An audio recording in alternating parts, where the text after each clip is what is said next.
the campaign director for HeatSmart Southern Tier. On the line, we also have my colleague Adam, who is the director of Clean Energy Programs. And then we have two interns, Matt, who is actually on Adam's screen. He'll give a little wave so you know which one. And then we have Olivia, who's another intern with our organization. Okay, so as we move through the slides, you are encouraged to put any questions you have into the chat. Adam and myself will be monitoring that, and we can jump in if it makes sense to ask those questions live. At the end of the presentation, we will also have a dedicated question and answer section. But if you don't want to forget, or something within the slide like catches your attention, feel free to put questions there. Okay. Take it to the next slide, please. Okay, so this is a graphic that shows other upcoming events. The event tonight is a general HeatSmart Southern Tier presentation. So that means you'll hear from all three of our installers, Daily Geothermal, Dave Tierno from Air Source LLC, and then Jess Pickard from The Insulation Man. However, we have several other types of events, and these are the rest of the ones we have for this campaign. I apologize, my dog is freaking out a little bit in the background. But so upcoming, we have an event specifically with daily geothermal. So if you're interested, you know that's the type of system you want to go with, that would be a good event to come to. And then we have some virtual home tours coming up. So these are actual systems that are installed in our community, and they're homeowners who are kind of letting us get a tour of their house. And those are all virtual, and the date and times are here. Next slide, please. Okay, so the Network for a Sustainable Tomorrow is our new nonprofit name. You may have heard of us as the Binghamton Regional Sustainability Coalition, or some of our program names such as HeatSmart Southern Tier, Southern Tier Solar Works. We have the Binghamton Community Power, but NEST is our overarching nonprofit name, and we have all of these great energy programs that we try to push out and get, good third party, like we're not paid to have you install systems or anything like that. So our goal is to really provide trustworthy information about clean energy improvements and technologies. And so we do that in a number of different ways. And you're here right now at our HeatSmart presentation. So tonight you'll hear about heat pumps and energy efficiency. And so with that, I'm going to pass it over to Olivia, and she's going to take us through some of the slides.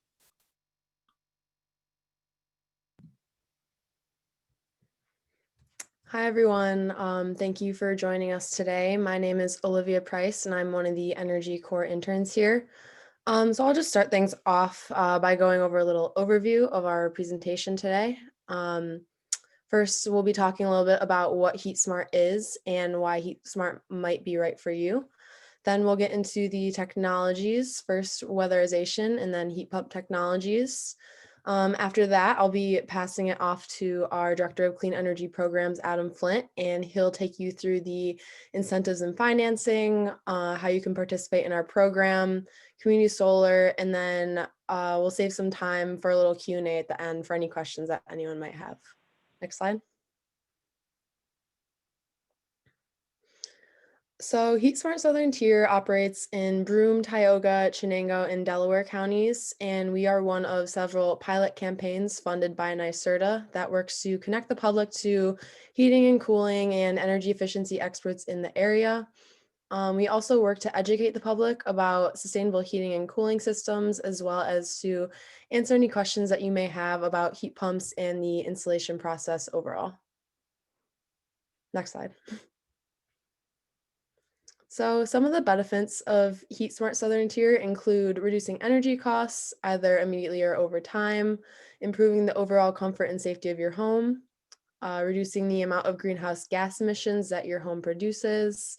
And I just want to mention the importance of creating more community awareness about programs such as ours, because if we want to promote sustainability and healthy living, then we need more clean and efficient energy systems moving forward. Next slide. So where are we now? Listed below are the five main sources of greenhouse gas emissions in New York State. Transportation is one of the largest emitters of greenhouse gases, but building, heating, and cooling follows behind close second because over 90% of households in New York State actually use fossil fuels as their primary source of heating and cooling rather than a clean energy alternative. Next slide. So the technologies that we promote are weatherization as well as ground source and air source heat pumps and also heat pump hot water heaters. Next slide. At HeatSmart Southern Tier, we're partnered with a couple energy saving installers who actually implement these technologies for you. We have the air source heat pump specialists and D&D refrigeration that take care of our air source heat pump needs.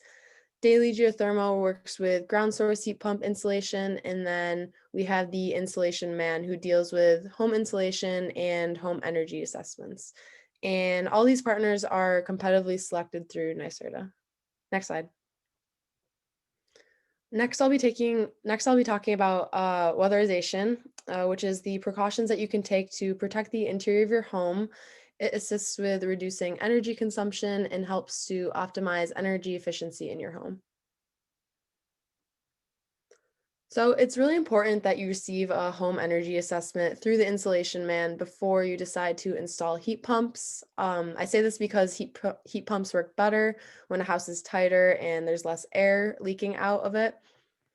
The home energy assessment involves a walkthrough of the interior and exterior of the home, as well as a combustion safety test.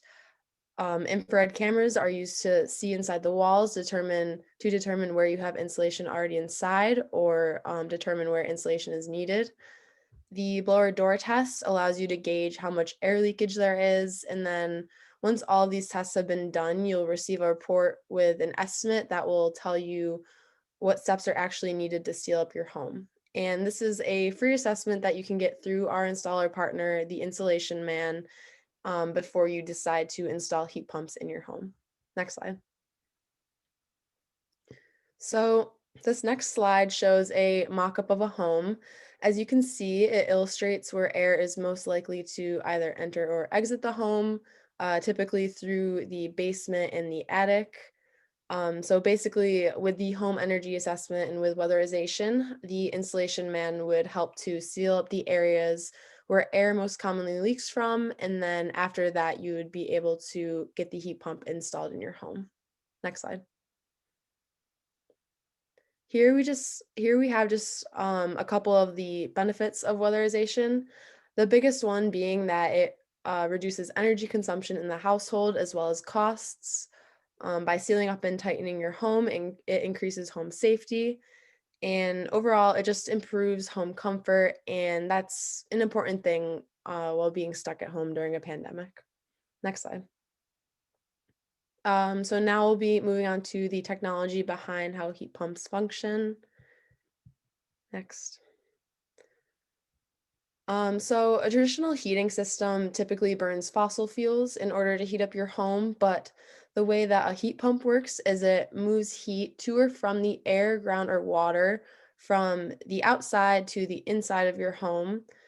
Usually it will bring heat in during the winter months to heat up your home and then pull heat out of the air in your home during the southern months to cool it down. And this type of technology is really similar to what we see in our own air conditioners and refrigerators in our houses. Next. So this is just a breakdown of the different heat pump technologies that are offered. Ground source heat pumps can do it all in terms of space heating and cooling, as well as hot water heating. On the other hand, Air source heat pumps are only capable of space heating and cooling, and then heat pump water heaters are only able to heat water and not the air. Next slide. So with ground source heat pumps, they're usually a closed loop system of pipes. They look somewhat like the images above, and they're put underground besides your house. They can either be put in vertically or horizontally, but the horizontal systems are usually a cheaper option because they're installed closer to the surface and don't require as much digging. To know what type is best for your home, it's important that you get a home energy assessment first. So here's some of the benefits of ground source heat pumps. Not only are they good for the environment, your home, and your energy bill, they also eliminate fossil fuels completely from your home. They can heat water in addition to air, and they also last a long time. The heat pump itself will last about 15 to 20 years, and then the ground loop pipes can typically last up to about 50 years. Air source heat pumps are the other type of heat pump that are offered. These are a ductless system and they do not require underground pipes like the ground source heat pumps. They work similar to an air conditioner, but they can also run in reverse order in order to provide heat. As you can see here, there's a lot of different styles, so the design of these can vary depending on costs and your aesthetic preferences. Next slide. So even though air source heat pumps are not quite as efficient as ground source heat pumps, they still provide substantial energy savings as compared to non-gas fuels. The system is flexible. Full heating replacement is not required, and they can also provide heating control from room to room. They're also quite quiet, so they're really not that noticeable when they're in your home. Next. Heat pump hot water heaters are basically an electric water heater with an air source heat pump sitting on top.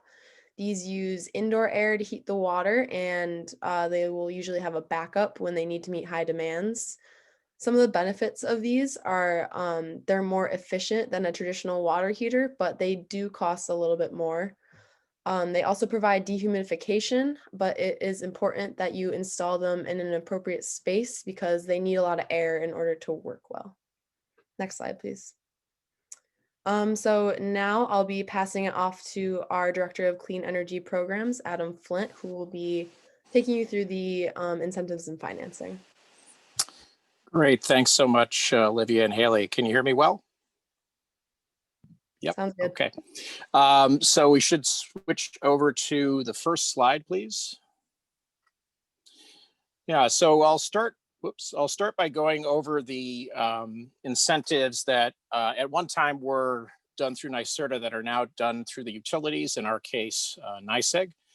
And they come in three flavors. There's the cold climate air source heat pump, the ground source heat pump, and water heating measures. So for air source heat pumps, if you are doing just a room or two, not a full load as far as covering the entire house, it's $500 per outdoor unit, less $100 to the contractor per unit, although the contractor can decide whether or not to hold on to that.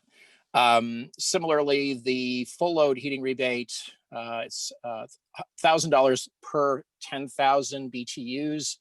Rule of thumb, and don't fixate on this because it really depends on your heating load as to what would happen, but a rule of thumb average could be 40,000 BTUs or $4,000, again, minus a sum per project to contractor. And again, that could be waived depending on how the job looks. Moving over ground source, this is a full load technology, and it's $1,500 per 10,000 BTUs with a similar contract provision. I'm not going to go through all the minutia for water heaters. You can see a series of different per unit incentives and the eligibility requirements. And yes, in answer to the chat, the deck and the recording will be available shortly after. put those up on the website, and they'll probably go out to everyone who is registered before that. So you'll be able to take a second look at these and hear this again. Next slide, please. So there are tax credits for 2 out of the 3 technologies. These are federal tax credits. That obviously means you need to have tax appetite to be able to take them. A disclaimer that we're not allowed to give you official tax advice. You should go to your tax professional for that. But obviously, if you're paying a healthy amount of taxes, it is quite likely that you'll be able to use these. So currently, the ground source heat pump tax credit is 26%. That's going down to 22 after the 31st of this month. Heat pump hot water heater, $300 rebate until or tax credit until the 31st. And I should say too that with these incentives and financing that I'm going through and will continue to go through, as long as you've signed a contract in this calendar year or before the expiration date that's mentioned, you can still take advantage of those incentives and financing opportunities. Next slide. So in terms of financing, NYSERDA has 2 loan products. Both of them are fixed rate terms of 5, 10, or 15 years, up to $25,000. I'm realizing here we did not add something onto this, but I have it in my head, so I'll mention it to you, and we'll make sure to add it before this goes out. NYSERDA just rolled out a new companion loan. And so the reason for this is, let's say for the sake of argument that you need some insulation, you get a new heating system, and you also want solar or something. If the total cost after incentives exceeds $25,000, you have another $25,000 that you can draw on. And the terms for that companion loan are the same as the terms for the smart energy loan. So that's an unsecured loan, again, fixed rate. The interest rate depends on your income, and we can give you the numbers for this, but if you're below 200% of area median income, you get 3.49%. If you're above, you get 6.99. The on-bill recovery loan is a loan that I have that has more stringent requirements in terms of payback. But the beauty of this loan is it actually lives on your utility bill, which makes it much easier to transfer the debt to a new owner should you sell the home. There's also a variety of unsecured loans through companies like EnerBank and Synchrony.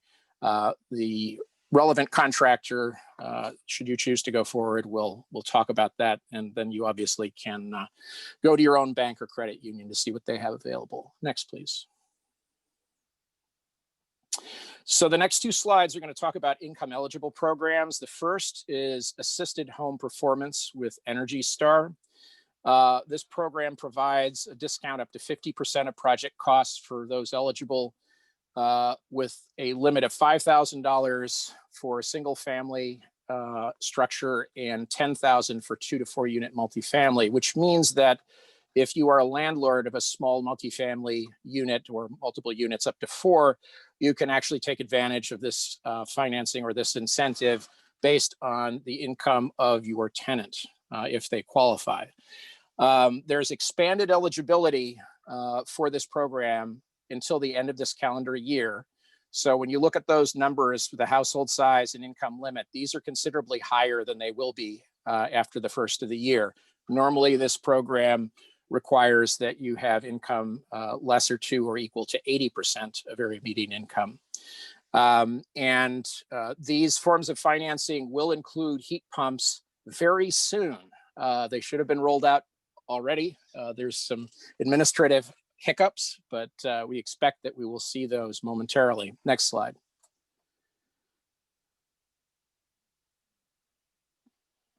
Next slide, please. Okay. Oh, I'm sorry. Go back one.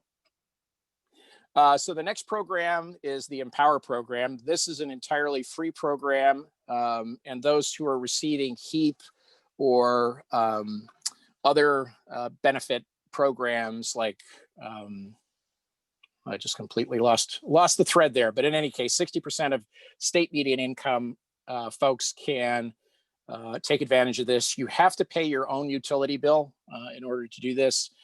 Free assessment and efficiency improvements are part of this. You can see the income limits there. The maximum award is increased to $10,000 until December 31st. And again, heat pumps are supposed to be part of this any day now. Next, please. So this is another brand new incentive for low-income homeowners, low and moderate income homeowners. This is available to homeowners with under 80% of area median income. It'll cover projects up to 60,000 BTUs of heating, 1 to 4 unit residential only. And at this point, natural gas homes are not eligible to apply. This is actually considered to be a study. It's a small pot of money, and NYSERDA is using this to essentially find out what is actually needed for folks in this income category. And then there will be bigger bucks coming in the not too distant future. This is heat pumps only. And so you can do air source, ground source, heat pump hot water heaters, and there's also some upgrades for panel boxes and that sort of thing. Next slide, please.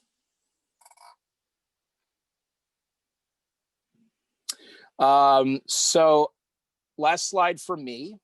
The process for participating with any of the technologies we talk about tonight, except for one, we're going to talk about community solar in just a minute. You sign up for a home energy assessment.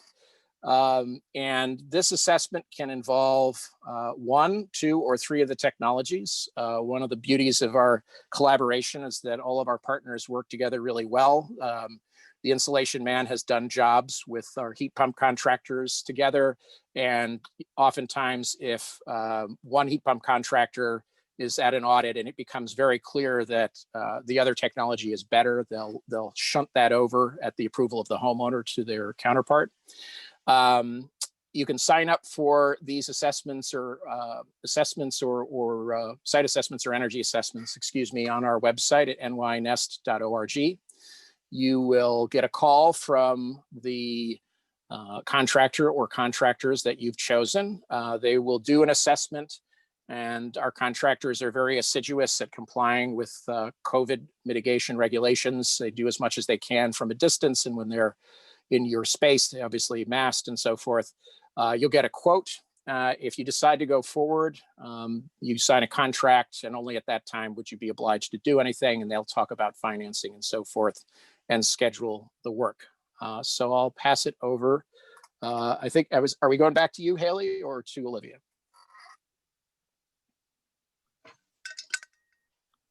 You can come back to me. Next slide, Matt.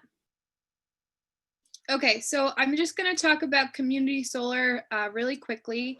So we are partnered with Citizens Energy Corporation out of Massachusetts, and they developed this solar farm. It's out in the town of Shenango in Broome County.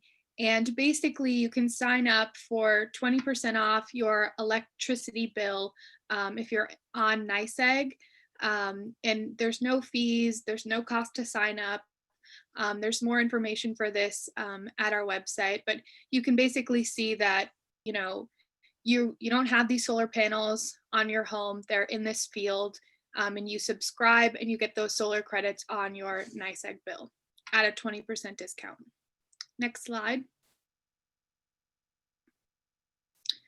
Yeah, so just as I said, no upfront costs or fees. You receive 20% savings off of your NYSEG bill, and you support locally produced renewable electricity. Next slide. Okay, so just again, these are our upcoming events. They're also on our website and Facebook. So if you're interested in, you know, diving deeper into any of these topics, check those out. Next slide. Okay, so now we have some, before we go into question and answer, I'm going to pass it to each of our partners, and they're just going to do a quick little spiel about their company. So first, I'll pass it over to Jess at the Insulation Man. Hi, everyone. My name is Jess. I'm the project facilitator with the Insulation Man. We help serve energy efficiency needs of Broome County and surrounding areas. You know, like they've said throughout the presentation, you know, we really are the first step. Proper insulation is a big thing when it comes to the heat pumps. They help your unit work, you know, not so hard. They also help to bring your energy bills down. So, you know, it starts with the audit. That's a simple one-page application to fill out. Every homeowner in the state of New York is entitled to a free energy audit. And from there, you know, we go to the proposal. Our auditor will go through the entire house, you know, your attic, your basement. They'll look at your rim joist, and they'll see if there's any problem areas that, you know, could be causing energy to be leaking from your house. So we will issue the proposal after that. And, you know, if you're happy with it, if, you know, we're happy that you're happy with it, you know, we'll go ahead and we'll work on scheduling the work. Awesome. Thanks so much, Jess. Now we'll hear from Ryan over at Daily Electric. Thanks, Haley. Sorry, I was talking to Leah about the December 3rd when I was trying to figure out what we were doing, if that was a case study or, and I was in the blank on that one. Sorry. So, hi, everyone. My name is Ryan Daly. I own Daily Electric and Geothermal up in Penn Yan. We're a small business. We have 22 employees and specialize in ground source heat pump installations. We also do residential plumbing and electric. I took the business over from my dad. I don't know what just happened. I took the business over from my dad, who started in the early 90s. And in the 2000s, we changed over to mainly heating and electric. My wife runs the business. My mom and dad both still work for the business. It's a pretty much started with family, and everybody still works for us. We have all the original guys that started with us and have been around for quite a while. We install water furnace products mainly for our ground source installations. Pretty much all we've ever installed. We installed Geo Star before that, which is a water furnace product all the way. Mainly that's what we've been in the program since you guys started. We're up with HeatSmart Tompkins also. So look forward to keeping a good relationship with you guys. Awesome. Okay, now we'll hear from Dave over at AirSource LLC.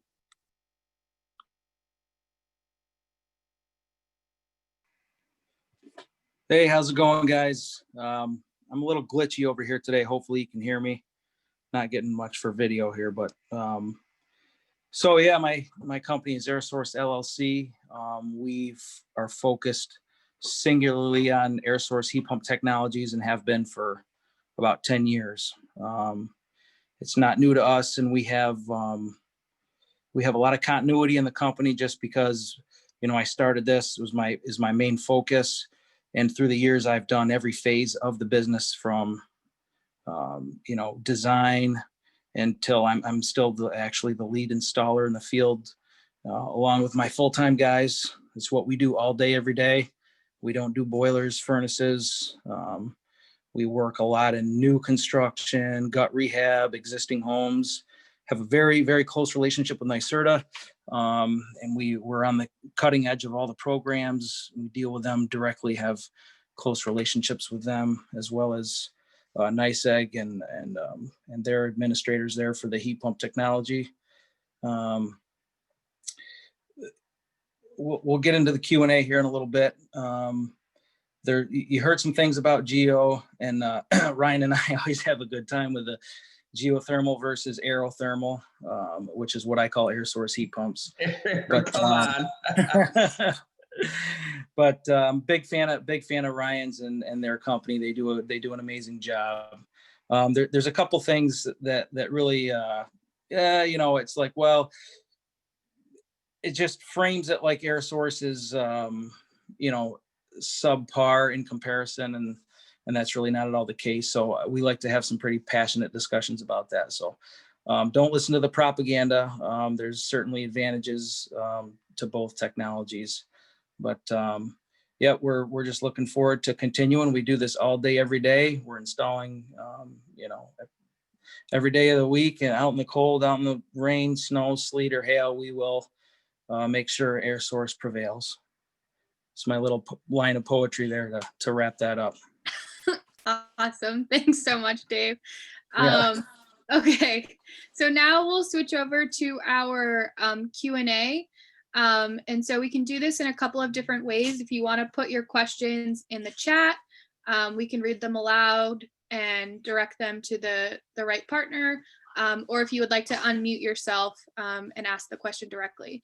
So we can just get started off. We have a couple of questions. Adam, can I pass it over to you to? Yeah, so I saw a question I think I addressed earlier that we are going to have a recording to circulate. And the webinar is scheduled to end at 7:50, although we can go a little bit longer if folks still have questions. In terms of the income guidelines, most of those are in the slide deck. However, I am hunting for a PDF that has it all in one place, and I'll drop that in the chat as soon as I find it. And I don't see any other questions yet in the chat.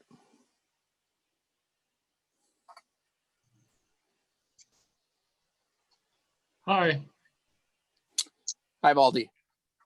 How you doing, Adam? I'm not asking this on my benefit, but perhaps for other people's benefit and for me to pass on to others that I may run into in the future. The Citizens Climate, or I guess the Citizens Energy Corporation, sorry, the solar farm that's in Castle Creek area. Is that 20% off discount? Is that available off of the entire electricity bill, or is it only on the energy portion of that rather than the delivery? And then the second question I have is, are there income limits to participation in that for people to sign up? Sure, thanks, Feldy. So I'm actually going to go one deeper first. For people who are on gas, this is just going to offset electricity costs. There are three costs. There's delivery, supply, and the basic service charge. This does not touch the basic service charge. It does, the discount is based on the annual total of the delivery and supply charge. So because we don't live at the equator, we have a different amount of solar power across the year, with many more credits being generated during the summer months and many fewer during the winter months. But the whole thing will add up to a 20% discount over the course of a year. There is no income qualification required for this. And the reason for that is that income qualification is something that costs money to do. So at the end of the day, though the company is desirous of getting as many low and moderate income members in as possible, they want to get folks signed up for this. This array is on West Shenango Road and has been generating electricity. It's a 40-acre, 6-megawatt system. It's been generating electricity since the end of last year, and it's still not full, although it's getting very close. So if this is something you're interested in, I would not dawdle. The goal is to fill it up this year. I would also add too, that if you're not certain if you're going to be around for very long, don't worry about that. You are not locked into a long-term contract. And actually there is one sort of interesting little twist.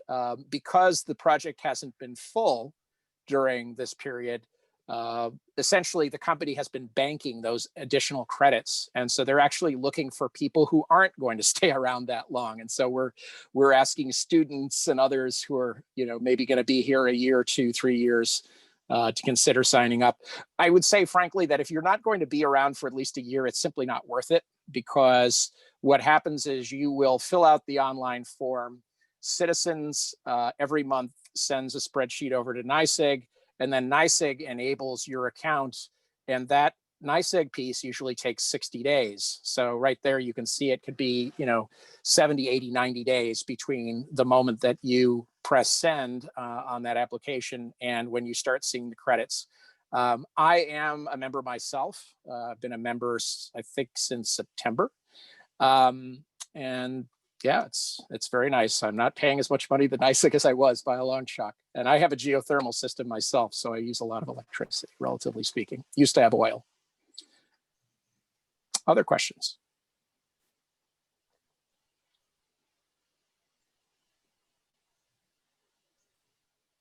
Okay. If I take that as nobody else has questions, if somebody wants to interrupt me, I'm willing to step aside. I already, with my wife, own solar panels in a community shared solar farm and have owned them now for like close to 3 years, I think.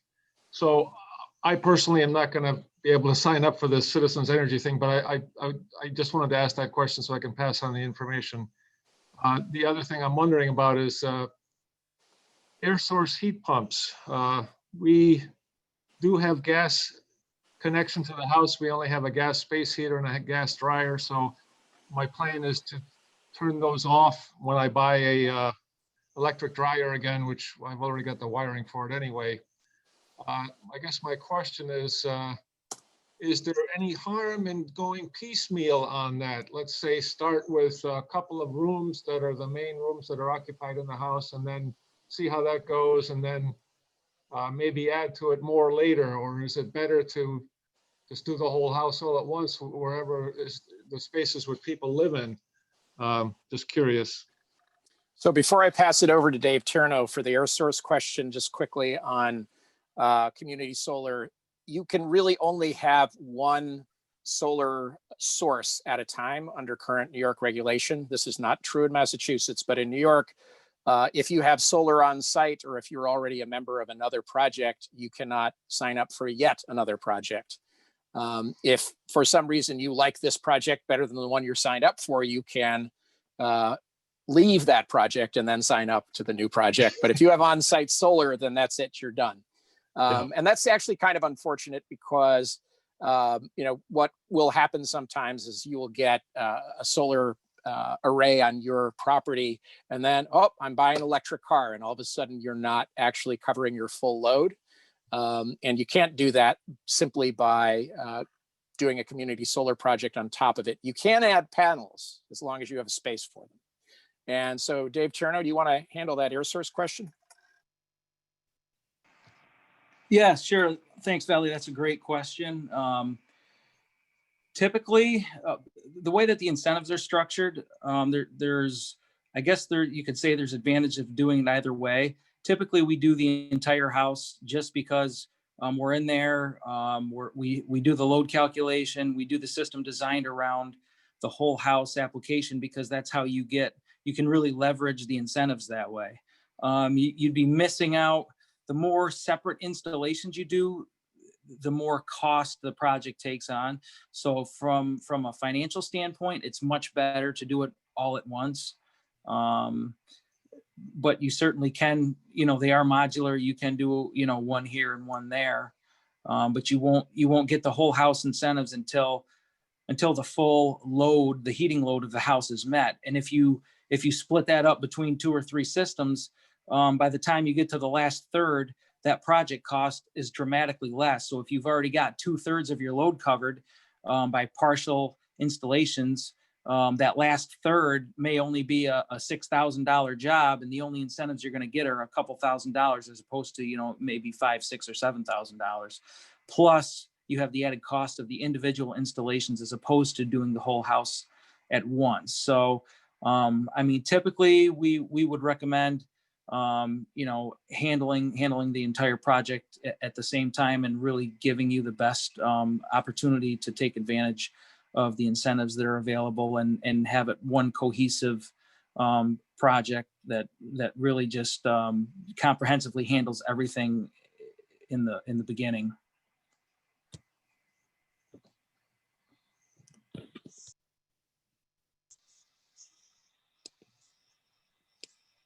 Adam, you're on mute. Yes, we have a question from Sunny. Do you want to unmute or do you want me to read your question, Sunny? Can you read it for Sunny? Yes. Let me get back to that screen. So the question is for Ryan regarding ground source heat pumps. She's interested in new construction and wants to know how the site assessment gets done. Presumably the building is not yet finished, or maybe building has not yet been started. Is there analysis in terms of the soils, depth to bedrock, slope? And is there a sizing rule of thumb like BTUs to square foot? So the assessment generally is revolved around drilling or what kind of loop. It depends on if you have enough ground to dig it, or if it had to be vertical, size a lot, all that stuff. Then yes, we have the drillers look at every system before they drill to try to determine bedrock. Not totally critical, but it's nice to know before they get there. The sizing rule of thumb for BTUs is interesting. It used to be pretty easy. It's not as much anymore with new construction. I think Dave would agree with that. I feel like for a long time, 20 BTU, 17 to 20 BTUs was a real good average. It's not anymore. Realistically, we see houses all the time in the 10 to 12 range. If sometimes not even less than that. So you figure in the new construction situation, let's say you get a house at that 10 or 12 or 14 BTUs a square foot it comes out at, but then you're adding an HRV in there and stuff, and that changes some of that too. So there really is not a good rule of thumb for new construction right now. I mean, there's too many options. There's spray foam. I mean, Dave uses the different blown-in insulation. I mean, you can get houses so tight, it's unbelievable. So that is one where we always do a heat loss with a computer program to find the actual load of the house. But going back to the site assessments, that's not, I mean, generally speaking, it's a question of vertical or horizontal, and then it's a quick check from there. Thanks very much, Ryan. No more questions in the chat. Are there any other questions that folks have? We still have a little bit of time. And so, yeah, Sunny says, of course, insulation matters in the calculations. Thanks, Ryan.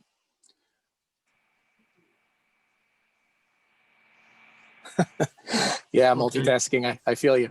Go ahead, Valdi.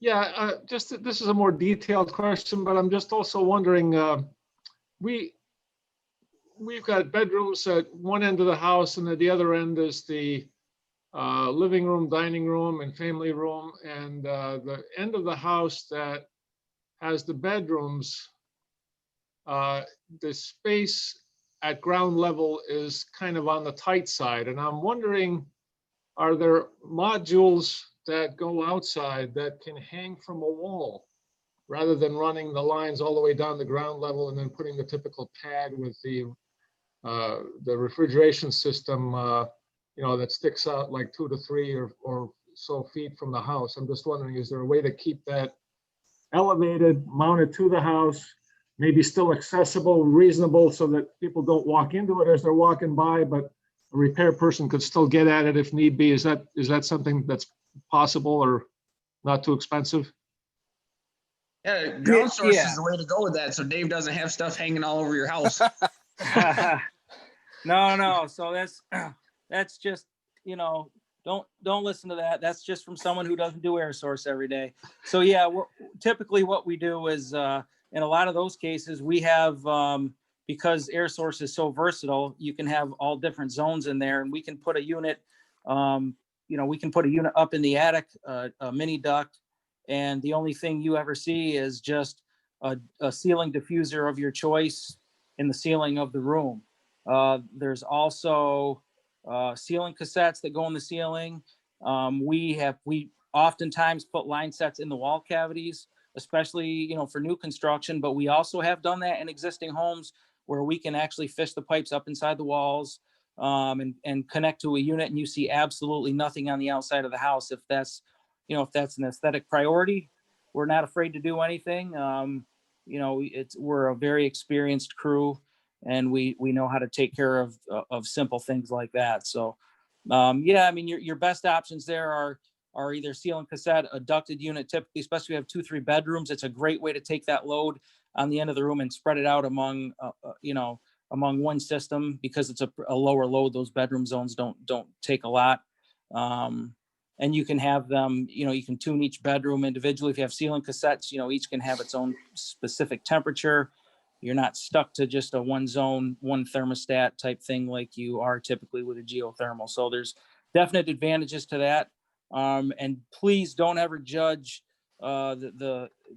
don't judge air source based on what you see out in the field. There's a lot of really sketchy work.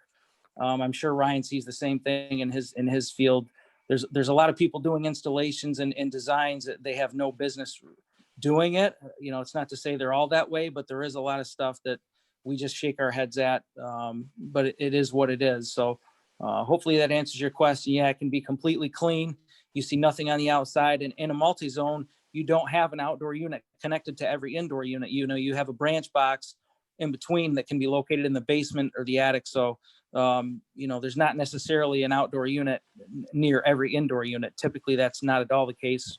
We're doing, we do 8-9 zone systems, and you only have one or two outdoor units at the most. Yeah, I actually want to sort of emphasize a little bit what Dave was just saying about the quality of the work that our partners do. Part of the point of our program is that in order to work with us, the installers go through a competitive selection process that starts with a request for proposals, and they have to demonstrate experience with doing these installs. They have to talk about the certifications they have, their business philosophy, all of that stuff. They all have to be eligible to work with NYSERDA. NYSERDA has its own process of vetting. And I will testify, alas, personally to what Dave is saying. I had my geothermal system put in by an installer who is now out of business. Daily does something that not everybody does. And I don't know if they want me to publicize this, but I'll do it anyway, which is that they're now maintaining a system that they never installed. I've called them in to do that. Adam. Yeah, I mean, honestly, this was, to me, it was a sign of them being willing to go above and beyond, because, when you're trying to maintain a system that you didn't put in yourself, that's obviously a dicier proposition than maintaining your own work. Any other questions?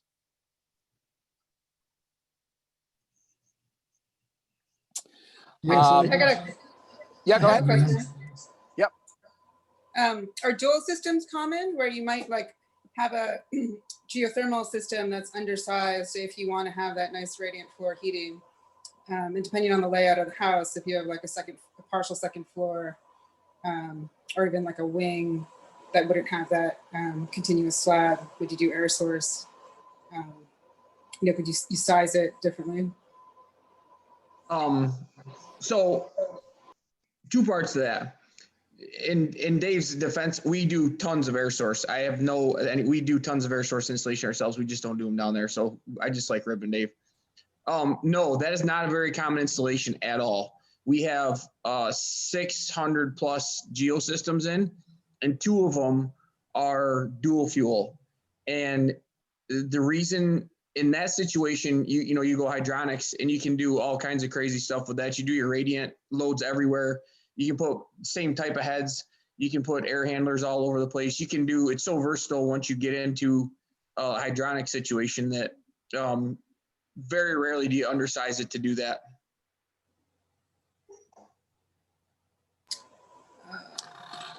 Yeah. Okay. I don't want to get into, I have a couple design projects on the line. I'd love to talk to you. That's fun stuff. I can talk all day about hydronics. I love it. Great. Any final questions? And I'll say, if you have some specific questions that you want to have relayed, we do this very quickly to Ryan in this case, there's a notes field on our website, and you can say, hey, I want to have a design conversation about this and that. You can put that in there, and that information will go to them as well. One quick question. I'm currently signed up with the alternate energy option on that Energy Cooperative of America.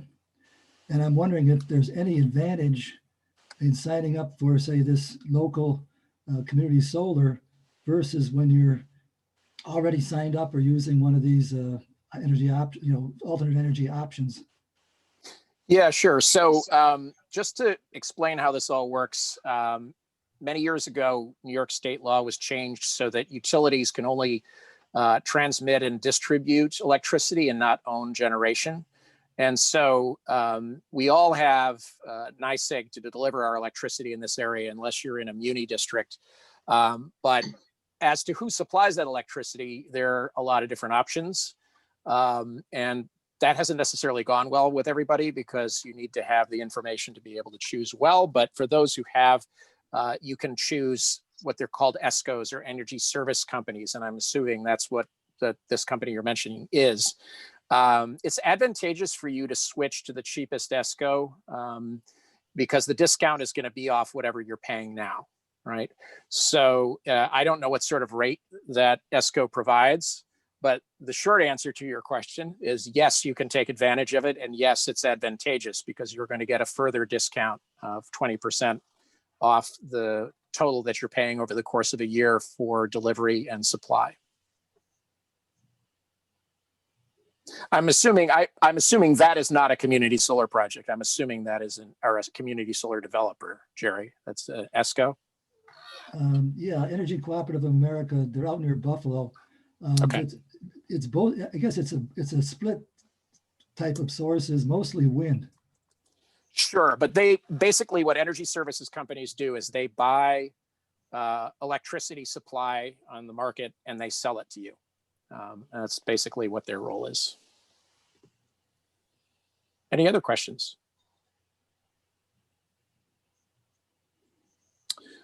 All right, well, I want to thank our installer partners, Daily Electric and AirSource LLC and the Installation Man, as well as my whole team and everybody who joined us today.